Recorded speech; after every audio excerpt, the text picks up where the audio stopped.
guys, welcome back to my channel. If you are new, welcome. Make sure you hit the like and subscribe button somewhere down there, I'm not sure where. That way you can see more of my content if you like videos like this. And if you don't, that's okay too.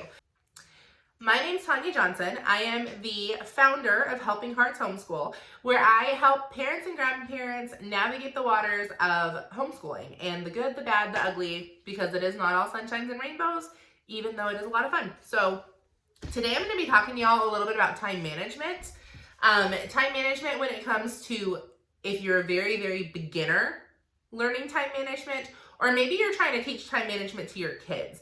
Maybe you have really good time management skills and now it's time to teach the little ones and you're not sure how to break that off into bite-sized pieces. So I'm just going to give you 3 very simple things to start implementing literally tomorrow morning if you want to help your kiddos learn how to set boundaries for themselves and how to prioritize a few different things. And just as they get older, you can kind of expound on that and they will be adults that have really good time management skills that they can use for their jobs and their lives and momming and whatever else they're doing. So number 1 is establish your routine versus a schedule. So it is important to have a schedule, as in you need to know how long certain tasks take and that kind of thing, and we're going to talk about that later on in the video. But it's more important to know when I get out of bed, what are the first 2 or 3 things that I'm going to do? Every person has a different routine first thing in the morning, and I would even say that person's routine is probably going to change multiple times throughout not only their life, but even just the next couple of years.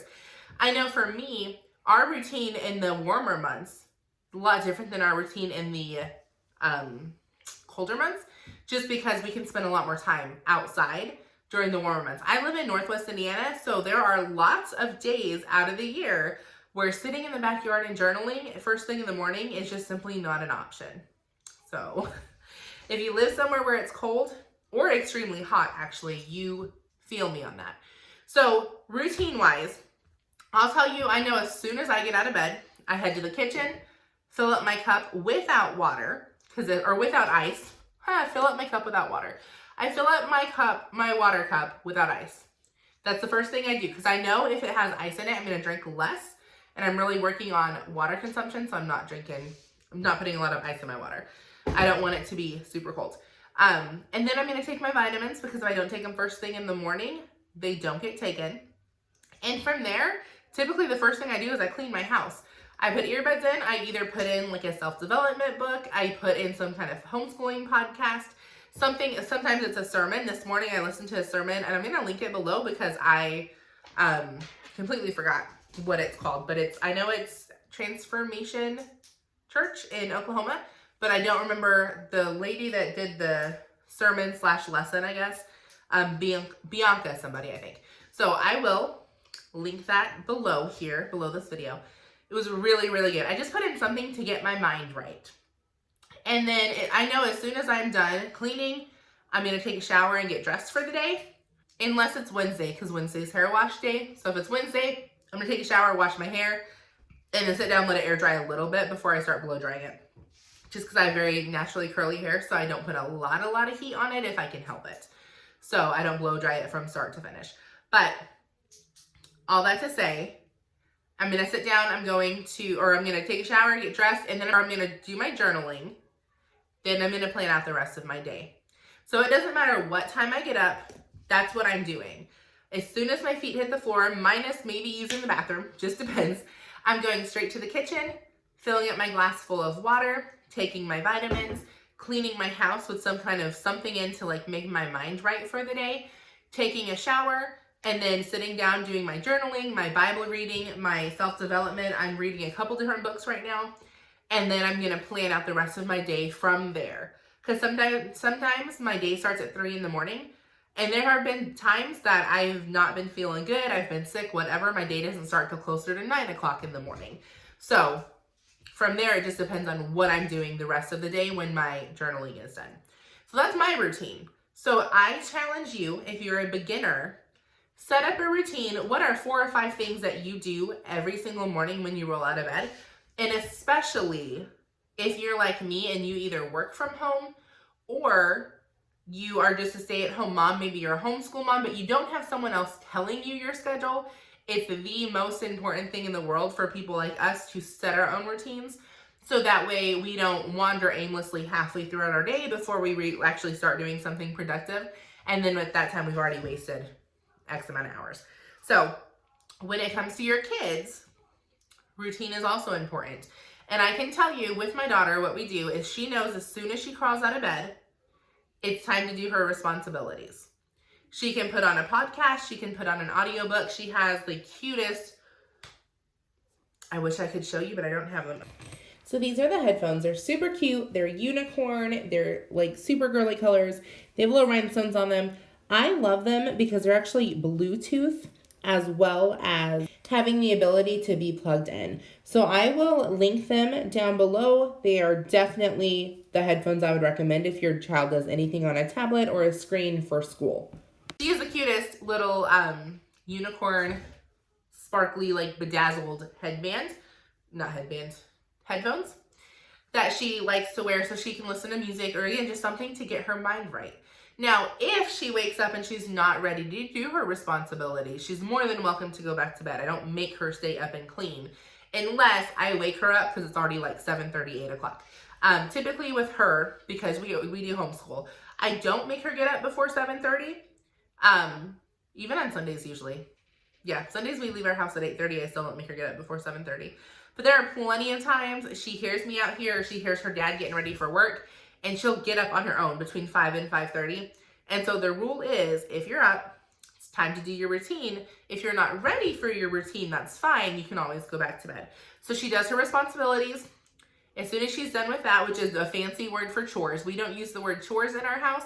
Chores have a little bit more of a negative connotation. So we prefer to say responsibilities, because responsibilities are something that you can take pride in.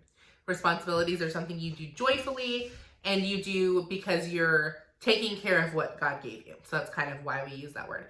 But once her responsibilities are done, she takes a bath and gets herself dressed for the day. Then she's allowed to have 30 minutes of screen time to kind of basically reward herself / relax after, getting ready for the day and doing her responsibilities. Unless we're running late already, meaning she slept in a lot more than normal, I slept in, whatever, then we'll skip that and we'll use that as like an afternoon treat. But usually she's up in time to where she can do her responsibilities, get herself dressed and bathed, go ahead and do 30 minutes of screen time, and then we start school at that point. And breakfast is somewhere in there. It really just depends on what time she wakes up and what I'm doing. If we have things that are like grab and go for breakfast, or if I go in and like make her eggs or something. So I do intermittent fasting, so I don't eat breakfast in the morning. So her breakfast really just depends on what time she gets up and what else we have going on for the day. She always eats, don't get me wrong, and it's healthy. We do prioritize her eating a healthy breakfast, but sometimes it's like something quick, like an oatmeal or something like that, where other times I actually like make a breakfast for her. So her routine, and again, this is something you can implement with your kids. You get up, do your responsibilities for the day, go ahead and take a bath and get dressed, 30 minutes of screen time because you want to throw something fun in there, and then we start school. So maybe if your kids aren't used to a routine at all, start with very, very small. Maybe their routine would be as soon as you get up, go brush your teeth, make your bed, and then maybe start, again, gentle, start them out with something small. Maybe they get to like spend some time at the table coloring or doing a puzzle or something like that, to where it's a little bit more of a softer morning, especially when you're first getting into like having your kids have a routine. Now, every kid is different. Having said that, you might have some kids that need a soft routine their whole time, where other kids are a little bit more like my daughter, where they can have a little bit more of a productive routine starting out, and it's fine as long as you sprinkle fun stuff in there with them as well. So number one is just focus on routine versus schedule. Number two is just prioritize your tasks. Now, as an adult, that's probably an easier one that's more geared towards adults. Most kids don't have a lot of control over what they're doing for the day. But I know for me, I'm prioritizing the things that I know if I push them off later in the day might not get done, because you never know what's going to happen. That's just part of life, part of adulting. So my things that I prioritize are cleaning my house, my journaling, and my devotions. That's like number one. If I wake up super, super late, there are times that I do I call it a quick clean, but basically I'm cutting corners on my house. Maybe I switch over the laundry and I start a load, but I don't put the laundry away. Maybe I load the dishwasher and start it, but I don't hand wash the dishes that need hand washed. They stay in the sink for tomorrow. Maybe I pick up everything, but I don't sweep the floors or vacuum. Now, I don't like to have those days, but if I'm running really, really late, especially if it's like a Sunday or a Wednesday or just a day that we have a lot of stuff going on, if I do a quick clean, I might cut corners. Now, journaling and devotions is not something I like to cut corners with. So if I'm getting a late start, I switch those two. I will get up and straight away, water, go ahead and do my vitamins, and then I'll sit down and do my journaling and devotions. Then I'll take a shower and get ready, and then cleaning, because I don't mind switching those two. The one is much more important than the other one. So you have to decide what is the most important. And maybe, again, if you're work-at-home mom or a homeschool mom like I am, you have the flexibility to decide that. If you're not, maybe, for example, your kids do go to school and you guys all wake up late, most of your routine might be thrown out, but I guarantee the one thing you're not going to forget to do or not do is get your kids out of their pajamas and in some normal clothes, right? So that is going to be something you prioritize over maybe some of the other things that you have in your morning routine. So just keep that in mind. In a perfect world, you get everything done on your list and you stick 100% to your schedule for the day.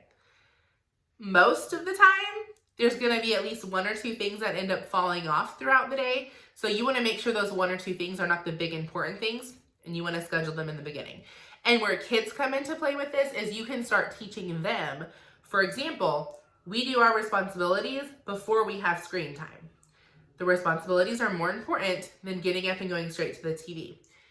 And like I said earlier, if I do sleep in or she sleeps in, the screen time will get cut out altogether until later if we have time to do it. Sometimes it gets cut out altogether. Usually we have time because I'm either filming something or on a team Zoom or something. Like something is scheduled to where I could easily have her sit beside me and have some screen time. She's having her screen time right now, actually. She didn't get it this morning because I knew it was going to be scheduled in this afternoon, not because we were too busy today. Today was a really, really good day routine-wise. But I had already told her when she woke up, I was like, when you're done with the responsibilities, we're going to go ahead and start school because I have some videos to film this afternoon. So I'm going to let you have your 30 minutes of screen time a little bit later. We have some special diamond paintings that you get to work on. Like, she knows she has some things that she gets to do that are going to entertain herself without her being glued to the TV, to where I didn't need her to have her screen time this morning. So you just, again, you teach them to prioritize and you teach them to plan ahead. She comes to me every day now, and I'm gonna be honest, sometimes it's annoying. Especially if I'm not having a great day and I'm not sticking to a good routine. She'll come to me and say, Mom, did you already write out what we're gonna do today? Can you tell me what it is? And I'm like, listen, Mom is being lazy right now, and no, I have not written out what I'm gonna do today. I don't care that it's already noon. So those days are few and far between, but I can bet money on it. Every time I have one of those days, my kid's asking me what our schedule looks like. So it's comical, but it's good because it's teaching her the importance of planning and prioritizing and scheduling. So prioritizing is not a one-size-fits-all. It's a little bit messier. It's not like your routine where you can boom, boom, boom. But it does help if you teach your kids what tasks are most important. And again, in my opinion, the task of doing your devotions and reading your Bible should be first thing in the morning. Simply because I'm not saying it's not biblical to do your devotions at night. And there are exceptions, and I'm going to tell you one in a minute because my husband is one of those. There are some exceptions, but if you don't do it first thing in the morning, the chances of it getting pushed off are higher than if you just do it as soon as you roll out of bed. And you know what? Working out is another one of those. It's not even a biblical thing, but if you're someone who doesn't love to exercise, you know, if you don't do it first thing in the morning, it's harder to actually make sure it gets done. So the exception, my husband leaves for work 5 o'clock in the morning. He's not doing devotions with our daughter at 5 o'clock in the morning. He's just not. Now he does, I know, get up and does his own devotions in the morning, but we're not waking her up at 5 o'clock. So they do devotions together right before bed. And I will say he's very, very consistent. I was not on board with the idea of doing it right before bed because I know how tired we get by the end of the day because we do very early starts. And I can count on one hand, other than this week, I can count on one hand the amount of times just in the last 6 months that he hasn't done them with her. It doesn't matter if we're coming back from church or whatever. Now, the couple days that we were out of town and she was at a babysitter, not counting those, but like last week he was sick, like sick. So I don't count those either. But on just regular, everyday, normal days, even the busy ones, like he makes sure that they get done. So if you have, okay, I guess if you have a lot of discipline and a lot of character, you might be the exception. I don't. I don't have a lot of discipline. I don't have a lot of character. The only thing that keeps me as productive as I am is a routine and a schedule. That's it. Like it's just a cheat sheet for me, basically. So number 1 is routine versus schedule. Number 2 is prioritizing. And then number 3 is setting timers. Now this, again, specifically for if you're in the beginning stages of time management or the beginning stages of teaching your kids time management, because you need to know how fast tasks take if you actually do them. For example, I know I schedule an hour a day to clean my house, and I'm talking clean. Like all the dishes, laundry gets put away, I vacuum the floors, I sweep the floors. If the toilet needs done that day, the toilet gets done. Y'all know the bathroom is like, that's not a once a week job. Actually clean. Like someone could walk up in my house at 8 o'clock in the morning and I would not be embarrassed. That level of clean. But I also know I've had times where I've taken an hour, not gotten everything done because there was no urgency, no pep in my step whatsoever. So that's why early on you want to set timers and you want to make it a positive thing, especially with your kids. But if you're someone, and this is me, I have very, very high anxiety. So setting a timer made my anxiety go through the roof because I felt like I was being judged. I don't know by who, like the timer, I guess. But I felt like I was being judged and I felt like I was just not good enough and oh my gosh, I'm not going to get it all done. That's not the point. The point is just to see if you give it your best effort, how much you get done. So you do that 5, 6, 7, 20 times, you know how much time that task takes. So doing laundry is one that I've done. Right now I just lump everything in. So house cleaning takes an hour. But in the beginning I did divide up the tasks and really just see how much time does it really take if I just do it. Laundry was one that I hated doing, I'm gonna be honest with you. Did not like putting laundry away every day. But I also don't like laundry in a basket. It just, I don't know, I'm OCD, I don't like it. So looking at laundry in a basket would like make me on edge and irritable. I know I sound like a horrible person to live with. I promise I'm not. I don't know, ask my husband. But that was important to me. So, but I would put it off because, oh, it just takes too long. Y'all know from start to finish, taking the dry clothes out of the dryer, folding them and putting them away, putting the wet clothes into the dryer, and starting another load of laundry takes between 10 and 15 minutes, depending on how many hanging clothes I have versus folding clothes. That's it. Another one that, let me think.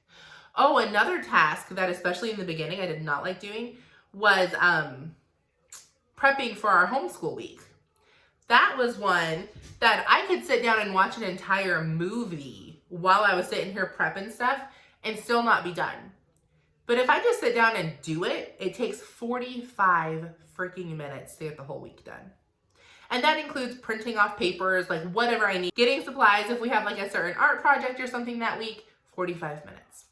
So I would put it off literally for nothing because it didn't take that long in the grand scheme of things.